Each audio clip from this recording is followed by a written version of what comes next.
Okay, so recording has started now. Up to this, whatever is there, naturally you will miss. But most of them is already there in the form of slides.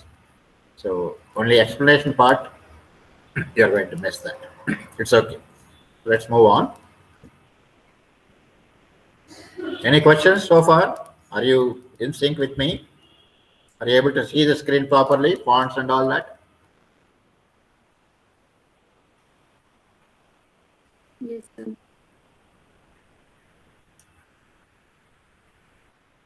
Anyhow, because I started interacting, I asked all of you to tell me from the next week what is the good starting time. Can you inform me? Did you decide on that? We still didn't talk to each other, sir, but I'll get the contact information and we'll discuss it. Okay, no problem. Still time is there. Maybe another 2 3 days you can take. But unless you begin that, it will not be done. No matter whether it is a simple task or a complex task, unless we begin, nothing will happen. Right? So initiate that sooner better, because again we have to communicate the conference link and all that. Right?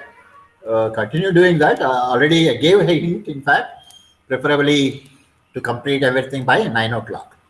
So now you have only the timings before that. So what to do and all that. Okay, so we'll have another 2 3 days time. No issues. All right.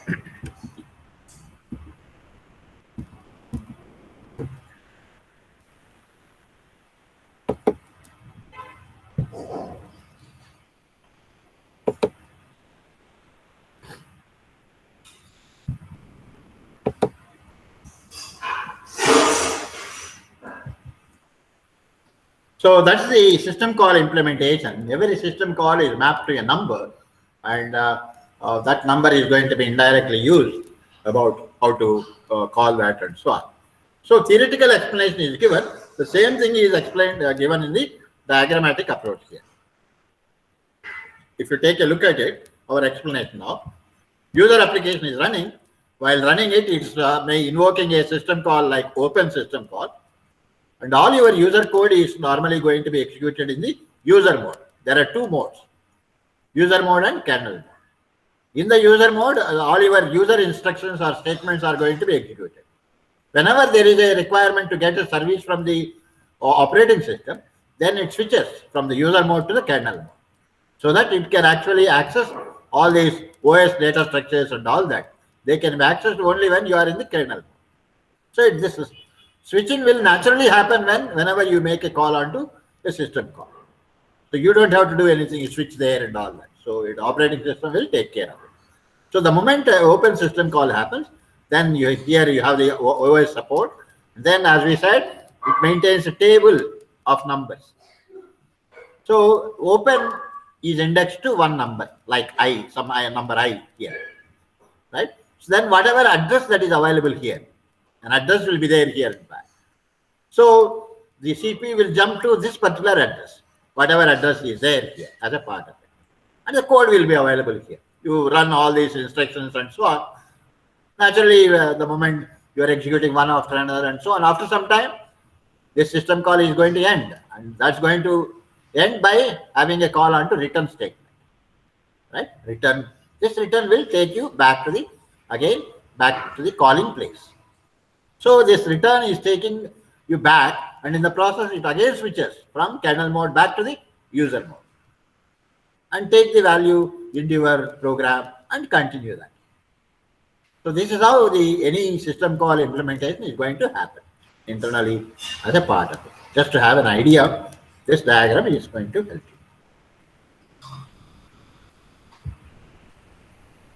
And always, as all of you know, like whenever you make a call on any function, method, or whatever, some parameters may be required. So how do you pass the parameters to a system call? There is no one single listing. There are different ways one can actually pass the parameters. Different operating systems will use different methods. Here you are actually talking about 3 different methods. Often more information is required than simply identity of desired system call. just the system call name is itself is not good enough. You should know even what type of data should be passed. So exact type and amount of information vary according to OS and calls. So there are three general methods used to pass parameters to the operating system. One is the simplest. In fact, this used to be the first one is a technique followed in Microsoft Disk Operating System, MS-DOS. MS-DOS used to follow this particular technique. This is the simplest thing. Pass the parameters in registers. Registers means your CPU, your microprocessor will have registers there. So AX register, BX register and all that. So it will place like you have to put a number into a particular register and then do something and so on. So that is one technique. In some cases, maybe more parameters than the registers. See, the number of registers in a microprocessor is fixed. But if you want to pass more number of parameters than the number of registers, then what to do? What are you going to do that? That's why it's a very simple mechanism, but cannot address all the cases. So it's a problem when the number of registers good or not good enough for the parameter. The second one, parameters are stored in a block or table in a memory. Right? You store all the data, all the parameters data into a memory, starting from some address, some starting address. From there, you put all the data in consecutive locations. And the address of that block is passed as a parameter in a register. You again still use a register, but the register doesn't contain the values or the parameters by themselves, as in the case of simplest mechanism. In this case, the register will contain an address, the starting address where all the parameters are actually available. Then there is no issue, right? Because you have a lot of memory there. You can keep storing any number of parameters. No issue. Once you know the starting address, which is available in a register, and the system call can pick that particular address, and from there, system call knows how many parameters it requires. It's going to pick like that many number of parameters starting from so and so location. This approach is taken by Linux and Solaris, right? So internally, so internally, what happens is being talked about. The third technique is parameters are placed or pushed onto the stack. We are going to use a stack here. Here you are actually using a memory, some starting address, and in that address, all the parameters are stored. Here, instead of using the normal memory, you are using a stack. So parameters are placed, or normal use is pushed. All the parameters, as many as you want, you push all of them onto the stack. Push all the parameters onto the stack before like making a call onto the system call. Then what system call will do? It's going to pop out all of them from the stack because it expects like how many parameters. So if you have actually pushed all of them, the system will pop out. Pop, like as you can see, by the program, and popped off the stack by the operating system. OS will pop out as many parameters as it requires from the stack, but the user will push as many parameters as required onto the stack. So these are the three different techniques used for passing the parameters to a system call in order to execute. And as you can see, block and stack methods do not limit the number or length of parameters being used. Because we know it. Stack means it has a lot of memory there. Even there is a limit, but he is not talking in terms of that limit and all that. Limit means 100 or 200, 1000, no issue. But if you are using the simplest method, registers, so the number of registers on a processor is fixed and it's not run into hundreds and all that. It will be hardly maybe a few tens of registers may be there. Some 16 registers, 30 registers, not more than that.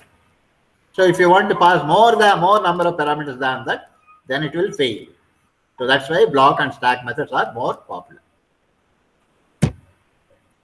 So the same thing in a diagrammatic form you can see here. Parameter passing via a table. Table means like you have a memory, or like as you can see, like a table will be there. For example, X parameters for call, and then load address X, system call 30. So what is happening here? X is a register. Some register is there. Into that, what do? You store the address. The address from where the parameters are going to be available. So you can see here, and you are first load address X and then system call 30.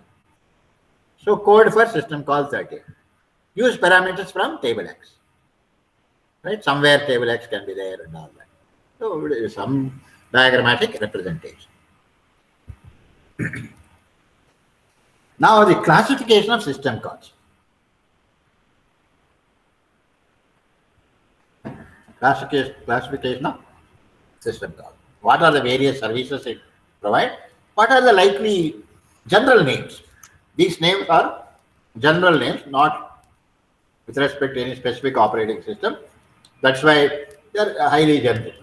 But whenever you write code and all that, you have to choose an appropriate API.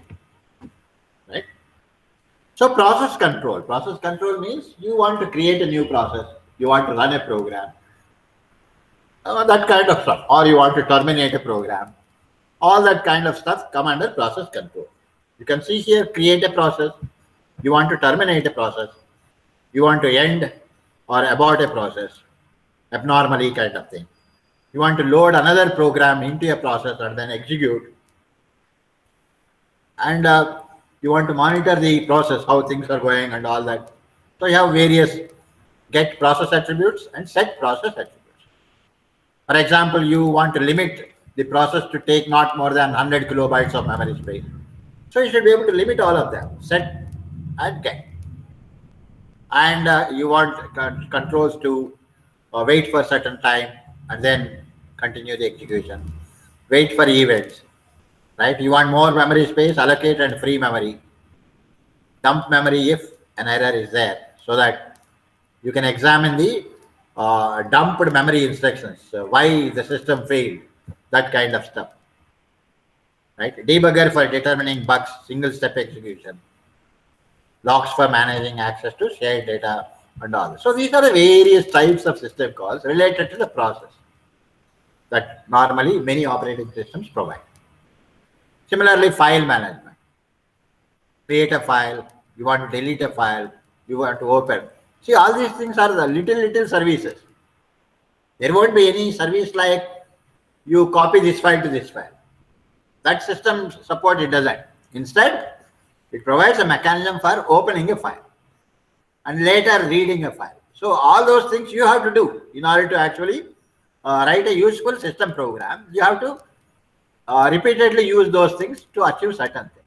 But the OS is going to provide a very basic services of creating a file, deleting a file, or opening a file, or you want to close a file, or you want to read. So whenever you are reading, you may not read the entire file.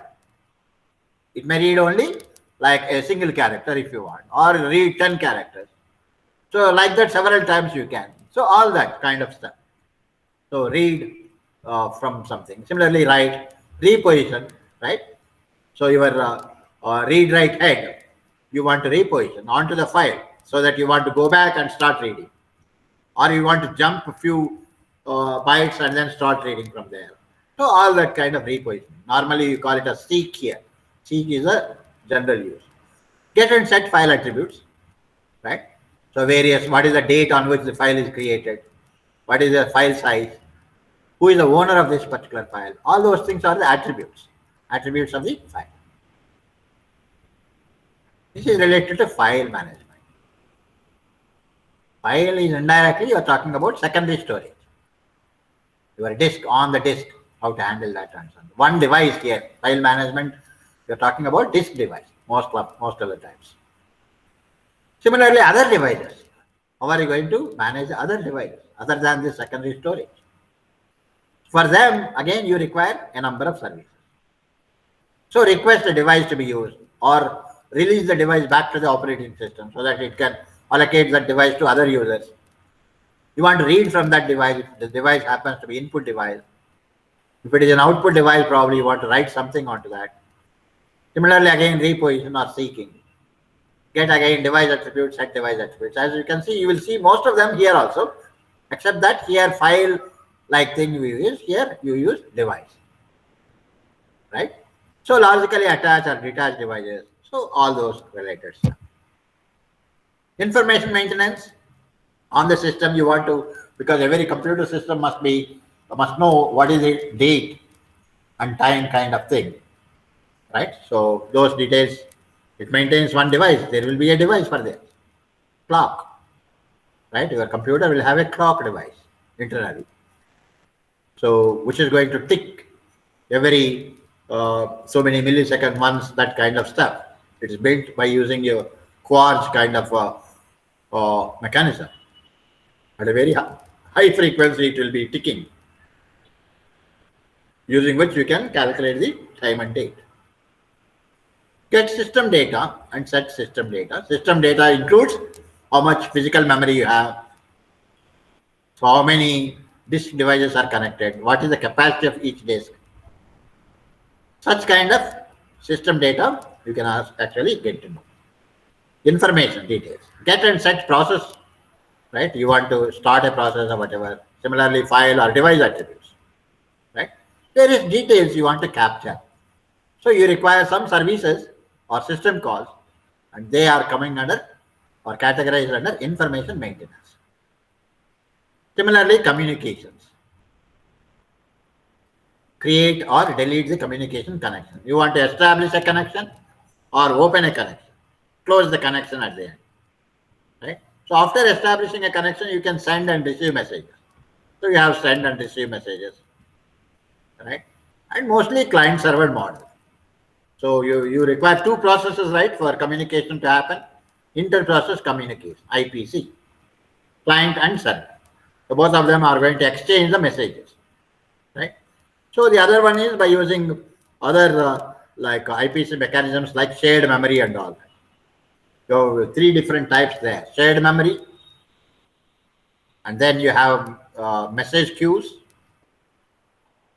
and then you have another one called you can say there is one more, especially to control the logs and things like that. Shared memory, message queues, and another one is there. It's not just somehow figuring out. It is on tip of it, but somehow there is one more actually, using which you can establish logs and release logs, that kind of stuff. So any idea? The third one. So transfer status information, attach and detach remote devices. Okay, so these are the related system calls related to communication and all that. Protection, you want to protect your devices or files or information from other user access and all that. For that you have control access to resources, get and set permissions, allow and deny user access. These are the different services under protection category the operating system is likely to provide. Now, specifics actually here. So far, we have talked about general things, not with respect to any operating system. So, all those same ideas are going to be provided, or the same services are provided under various operating systems. And what are the specific names or exact names? This slide is going to help you. In Windows operating system, what are the specific names? In Unix operating system, what is the corresponding system call? These are all the system calls. Not the complete signature, only the names of the system calls. But each one of them, they require the parameters. We are not talking about that because that is beyond the scope of your syllabus. Only 2 units are there. But when you start writing the code and all that, the other parameters also are important. So you can easily understand here. So you need to understand these things and definitely remember also if required. And when a question comes, you may have to even write specific to that. So process control. So you want to create a process. Creating a process in the case of Windows is create process. And it is what you call case sensitive. Small letter, capital letters, you should maintain. So create process, there is a system call called create process in Windows. Whereas the same thing, if you want to create a process under Unix or Linux, the actual name is fork, F-O-R-K. The fork will create a new process. That is the only way by which you can create a process. And then exit process, there is a system call. Then you have wait for single object. One can wait for getting access to a particular object or whatever, right? Or wait for a certain event to occur. So you have the corresponding things here: exit, wait. Like this, you have create file, read file, write file, close handle. Because Windows is a recently designed phenomenon. That's why you find more user-friendly names, complete names. Whereas Linux or Unix is about 20 years here and about 30 years in the previous century. About 50 years is already over. So 50 years back, everything used to be scarce. You don't have so much of memory space, so much of devices, and systems used to be costlier. So that's why everything is limited there. Even the names, they limited. Most of the time, they limited the names to 4 characters, many a times, so that your program size won't increase and all that. So those days, people's salary used to be less, but the machines used to be costlier. That's why you find such kind of approach in the Unix. Whereas nowadays, people are more costlier. You have to pay a lot of salaries and all that compared to the cost of the machines. So what it means is that the names must be more user-friendly so that people can easily remember. Otherwise, like if it is a headache and the productivity is less, so you can see like the cost will increase. So those are the backgrounds anyhow, just to say something. So these are the names, right? I think all of you can pay attention to this and try to understand what they are and all that. Very easily you can understand from this particular slide. And then whenever you want to write programs and all that, as you can see here, you are writing some C program, for example, and all of you normally use printf statement in order to display something onto the screen. So, whereas this is a library function, you need to understand. This printf is a library function within the C language. But if you want to write something onto any device, even onto the display screen, you take the help of the operating system service. But printf is not directly, it's not a service from the operating system. But this printf internally actually uses OS service called write system call. That's why, as you can see here, whenever there is a call onto printf, immediately it is coming here. And this is the printf is a standard C library. But that standard C library internally uses write system call. That's why printf is internally using the write and coming to this write system call. And again coming back to this and coming back. Because this entire thing you are talking with respect to the Unix operating system or Linux. Under the Linux, the system call to write is write itself, W-R-I-T-E. The same thing, if you are writing this printf is basically a POSIX API part. Whereas if you are using Windows Win32 API, then you will have to use, as you can see. So here, in order to write something, as you can see, write file. This particular system call you have to actually use.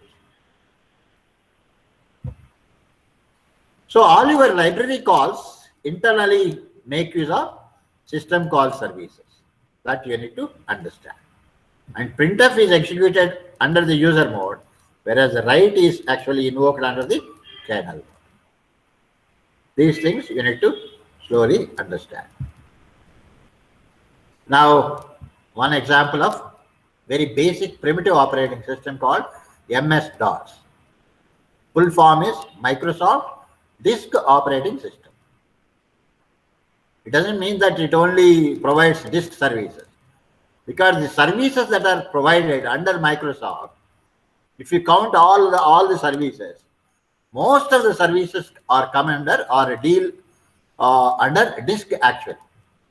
Disk reads, disk writes, or providing security there. All such kind of various services are related to disk. That's why they have given the name itself as disk operating system. So what it is, what are the features of this? It is a single tasking. Only one command can be submitted at a time. Uniprogramming also, in fact. if you see the layout of the memory here at system startup, whenever the system is booted, what do you see? You see the kernel here, operating system kernel, command interpreter. So that when the command interpreter is running, using this you submit the commands and get programs executed. So this is how the remaining rest of the memory is free memory. At any time, only one program can be loaded and executed. That is the feature of MS-DOS. So when you are running something, then you see kernel is there, command interpreter is there. There is a process here. Process is running. Once this is over, so if you submit another command into the same area, instructions of the second command will be loaded and executed. So that is a simple mechanism. Actually, it is a simple operating system. Single tasking shall be invoked when system is booted. So at the boot time itself, this shell command interpreter is readily loaded. Simple method to run program, no process created. Single memory space, the entire thing. Loads program into the memory, overwriting all but the kernel. Every time you load it, except this part, the remaining memory is going to be reloaded, kind of, or overwritten. Program exit, shell is reloaded. Shell is reloaded. So the other operating system is FreeBSD. FreeBSD is a variant of the Unix operating system. FreeBSD, Berkeley system device kind of thing, actually, distribution. Berkeley system distribution. Free Berkeley system. Berkeley is a University of Berkeley in United States. It's there in Silicon Valley, California kind of thing, from where the Unix has come, actually. So Unix variant, multitasking.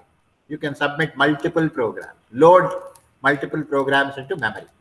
That's why, as you can see the diagram here, you have the kernel, you have a number of processes are running. Process B, an interpreter is there, process C is there. This part is free memory, not yet allocated to anybody. This is process D, like this. So this is possible under Unix or FreeBSD operating system. User logs and invokes user's choice of shell. So there are different types of shells, born shell, born again shell, C shell, like that. Shell executes the fork system call to create a process. Executes exec system call to load a program into process. See that? So if you want to run a program, it is done in a two-step mode. First, you have to create a process. And this will allocate the memory and all that. But it doesn't load the program. So in order to load the program, there is another system call. That is called as exec. Using this, you can load what program that you want to execute. It's going to load that program from the secondary storage into the main memory. So once you load the program, then only the actual program will start executing. That's why you're calling it as exec. Immediately after fork, nothing happens. Actually, it is forking or creating a child process. So the child process will have the same code as that of the parent process. If we go into a little bit details. Shell waits for process to terminate or continues with user commands. Process exits with 0. If a process is exiting with 0, meaning that no error. Remember. If a process is exiting with non-zero, other than 0, that means there is some error while executing the program.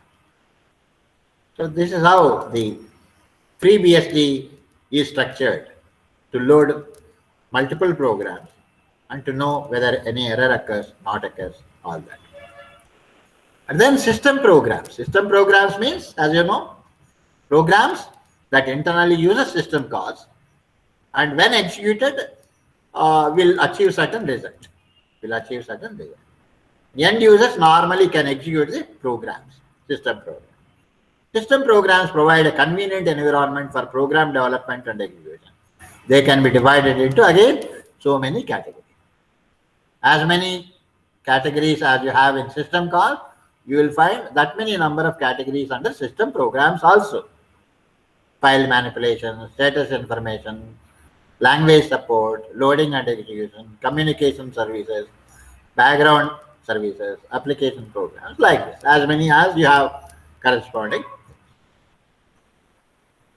Programs provide a convenient environment for program development and execution. Some of them are simple user interfaces to system calls. Others are considerably more complex. Right. Essentially, file management. So, what are the programs that can be there? You require mechanism to create files, new files. But here it is not a system call. It is a program that can be executed. Delete a file. You want to copy one file into another file. But you don't have a system call equivalent to copy actually. But you have a system call equivalent to create is there. System call equivalent to delete also you have. Copy is it is a separate program altogether. Rename, you want to rename a file. You want to print a file. You want to dump and take that particular file dump. List of files. You want to list all the files like that. Similarly, status information. What is the current date and time? Right. So all these details. For that also you have related system programs. File modification, text editors to create and modify files, right? Special commands.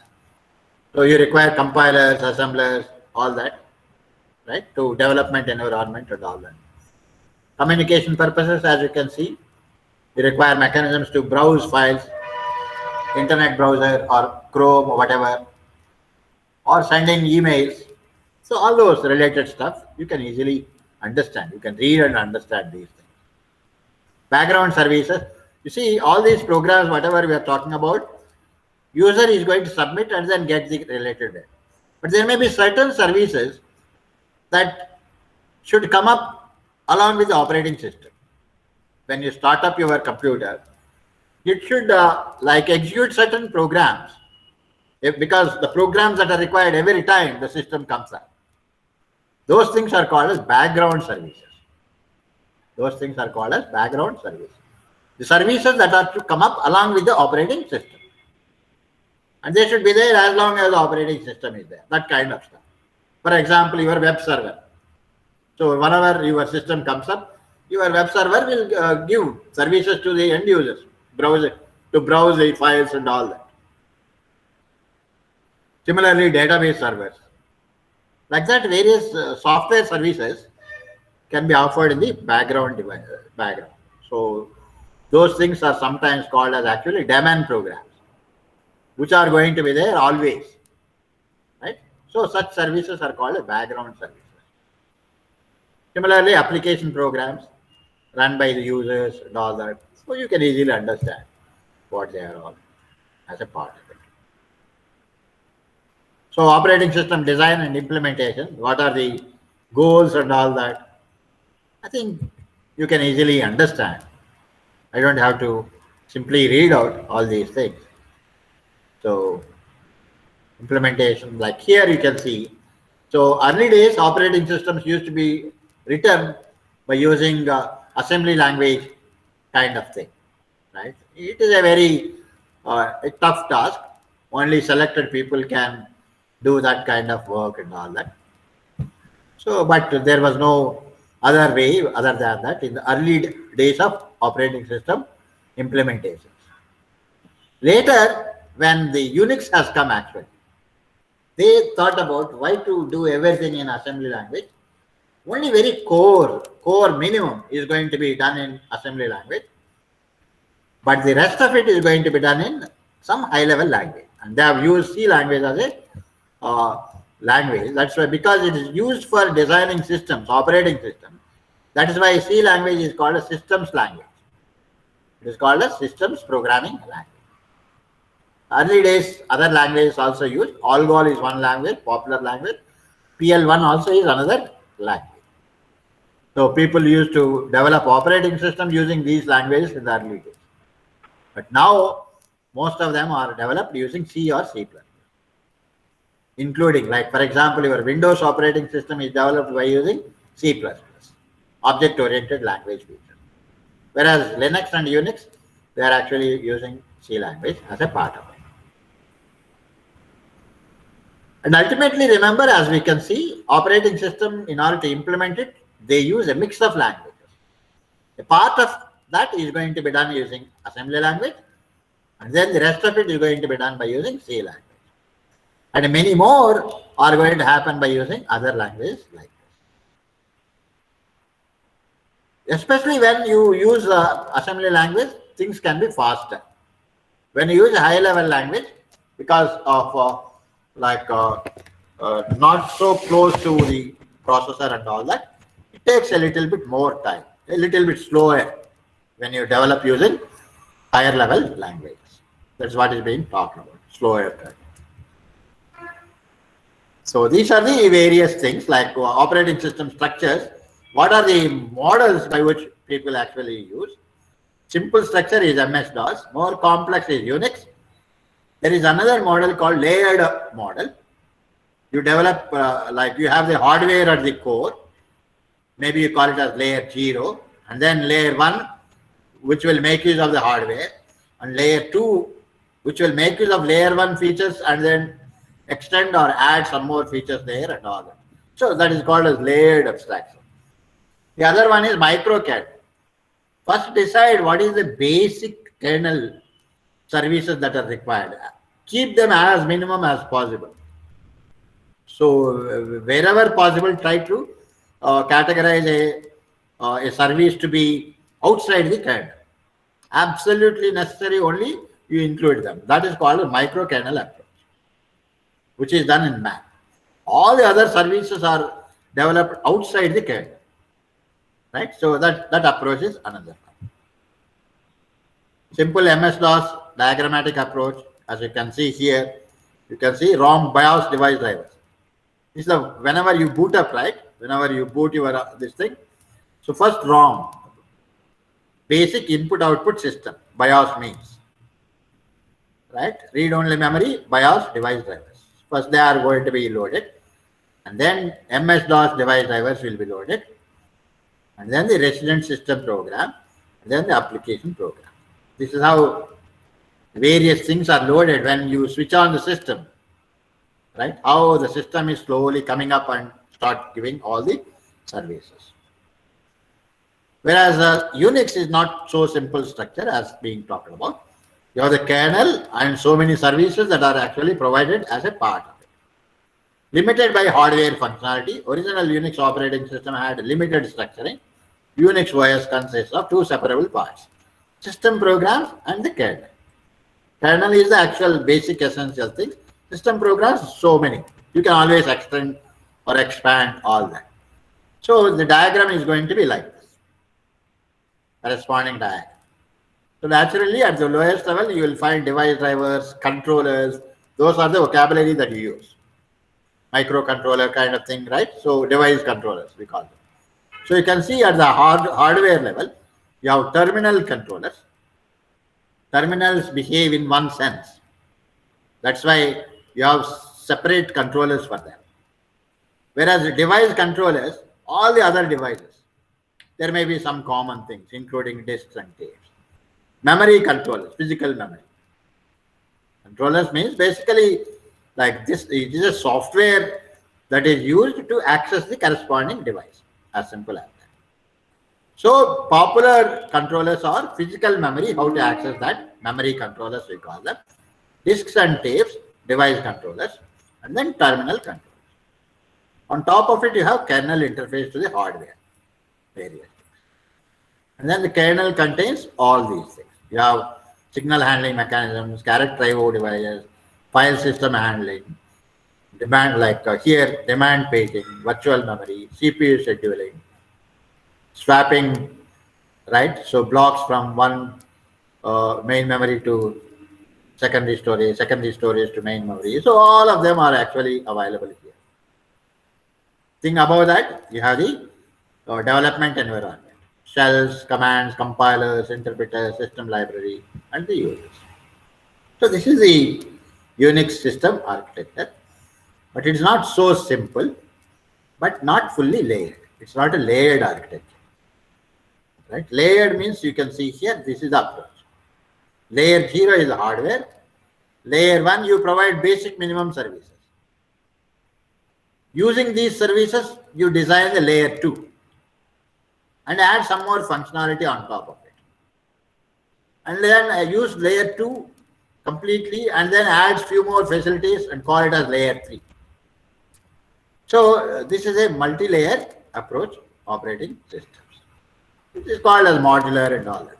Especially all of you need to understand, whenever you attack a complex problem, people normally approach a layered approach, so that different teams can work on different layers and enhance the functionality. Because as a human beings also, you require some specialist kind of mechanism. So you are going to become specialist in layer 2. Another group will work on layer 1. So any of the benefits that you get from layer 1 will be passed on to layer 2. Right? So that every person need not understand all the layers. Especially for making it more what you call robust and a kind of more productive kind of thing. So it becomes easy now for individuals to work on a particular thing because they understand complete details and try to improvise on top of it. Instead of attacking the entire operating system, everybody, you are now fixing the responsibilities of each layer, and then different teams will work on different layers. That is the approach. This is the same thing, like not only in software, even in hardware also same thing. For example, you take automobile industry, car is there. You don't find any one single expert who is going to design the entire car completely. So there are so many modules there. So engine is one area. So there will be people who will work entire life on engine mechanism only. Internal combustion engine, how to maybe ignite the petrol there, and how to take that energy in a more efficient manner. So they will work only on that. Similarly, braking mechanism, how are you going to apply the brakes? So one group will work only on that. Like that, right? So the advantage there is that you are focused, you are more focused on a particular area, and then get more benefits out of that. This is a layered approach. Microkernel approach is basically done by using Mac OS. Mac OS uses this particular approach. Already we talked about. Identify only those essential services, call that as a microkernel, implement that as a part of it. Everything else is going to be by sending messages and all that, it's going to be done. So with this, you should be able to easily understand. So as you can see the diagram also, you have the hardware, and then you have the microkernel, and then you have the application. So whenever application program, file system, device driver, if they want to communicate from one another, so they are communicating through one another through the microkernel. So there will be some overhead involved, but designing such things becomes easy, but a little bit more time may be involved as a part of switching from user mode to kernel mode to user mode. Those switchings will increase in the microkernel mechanism. And then the other one is module based actually. This is also becoming more and more popular. For example, not all the computers will have all the devices, right? Not all the computers will have all the devices. So whatever devices that you have, this should be, your operating system must be flexible enough to load only those modules that are relevant to your computer. So that is actually taken in loadable kernel modules. Loadable kernel modules. So uses object-oriented approach. Each core component is separate.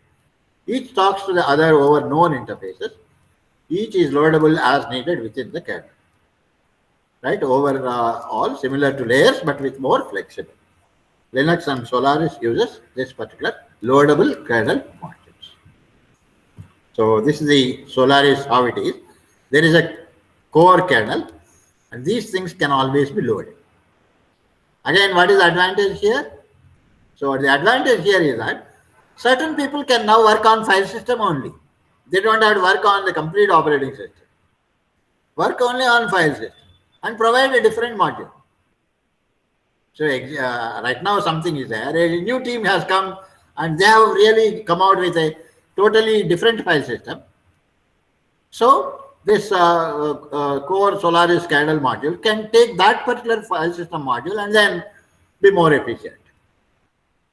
Right? So like this is more of a modular approach as a part of that. Hybrid systems, so you always have it as a part of that. So layered, Aqua, Cocoa. So these things are always there as a part of that. And the diagram, you can see Mac OS in this particular diagram. Kernel extensions, IOKit, Mac, BSD there, Java, all that. This is iOS. iOS is your Apple, right? iPhone uses basically iOS. So these are the individual modules. Core OS, core services, media services, Cocoa Touch. So these are the various things that are there. Because this Mac fellows, like they have already operating system for their laptops and all that, computers. So they are using a similar thing as it is into iPhone also, because it is their product. So they can easily like identify what are the new services required within the context of iPhone and iPad. By making small changes, they are able to get everything done. Android is actually for like it is Google has come out for phones and all that. All of you are familiar. Instead of iPhone using iOS, Android now other gadgets, other smartphones, because iPhone, those people are the computer people. They have the knowledge of the operating system, they have the knowledge of devices and all that. They are able to handle everything, no issue. But now that the smartphone industry is very big, so many people are there, including Samsung, Nokia, and other people. But they don't have expertise in operating systems. So that's where Google has come out. So because this is also a big company, they want to challenge and absorb the market from this iPhone and all that. So, but Google, they don't have hardware. They don't have the manufacturing units for computers and all that. So they have actually convened a meeting of all the smartphone industry people who don't have operating system in this thing. So they don't have that. So they wanted to have an alliance kind of it and give all the support required for implementing an operating system. That's where this is coming to that. Developed by Open Handset Alliance, mostly Google, open source, and made that operating system to be open source kind of. Similar stack to iOS, based on Linux kernel but modified, because Linux kernel is open source. That's why provides process, memory, device driver management, adds power management, because smartphones require efficient use of the battery, efficient use of the power naturally. So runtime environment includes core set of libraries and Dalvik virtual machine. Remember, this Dalvik virtual machine is the same as that of your Java virtual machine, because they can't call it. Otherwise, they have to pay to the Oracle company. Oracle now is the owner of the Java virtual machine, JVM concept. Everything is the IP, intellectual property rights, are with the Oracle. So Google cannot use that straight away.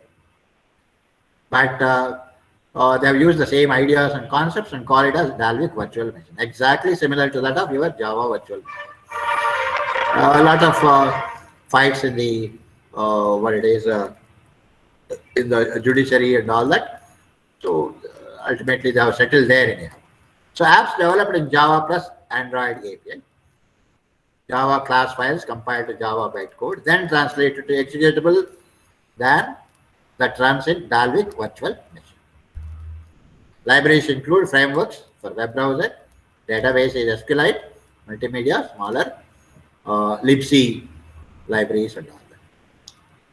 Libc is a C library, basically. C library functions and all that. So this is the overall Android operating system. And the architecture, if you see here, this is how it is. Application framework. Android runtime, you have core libraries and Dalvik virtual machine. TVM. And the entire code will be written in Java language. But the actual operating system is written in C language. That you have to understand. But the programs that can be executed on Android are to be written in Java.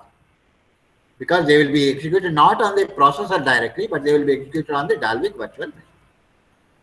On the libraries here, you can see OpenGL for graphics and all that, media framework for your audio, video kind of thing, libc for all the other background support of C libraries, WebKit for internet access and all that, Surface Manager, SQLite for database and all that.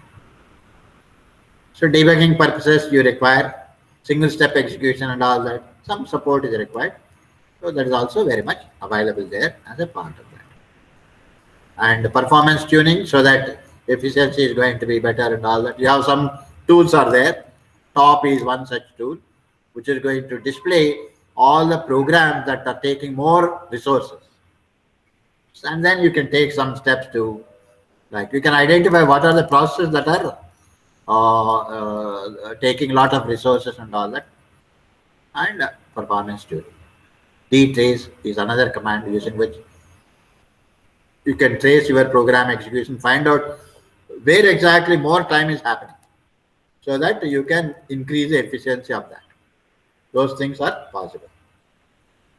Operating system generation, by just simply running a program, is it possible to generate the code for a new operating system? That's the idea behind this system gen and all that. So whenever it boots up, so what are the various steps? So already you are given the inputs. Just read this, you should be able to follow it. So this is about the operating system, a little bit details that are actually talked about. So just to go through that.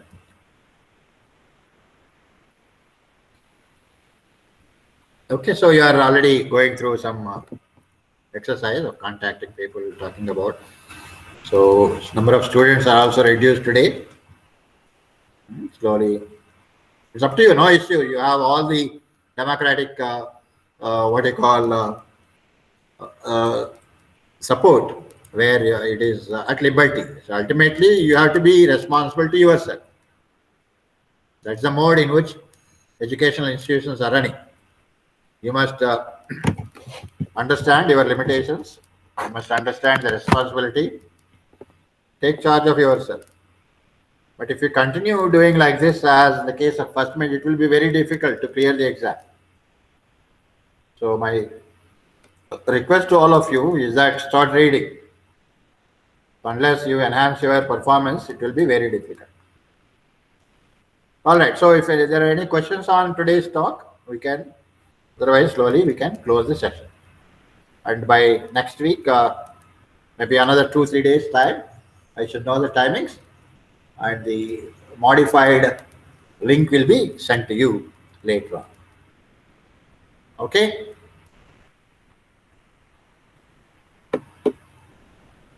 Let me just stop the recording. I'm now going to into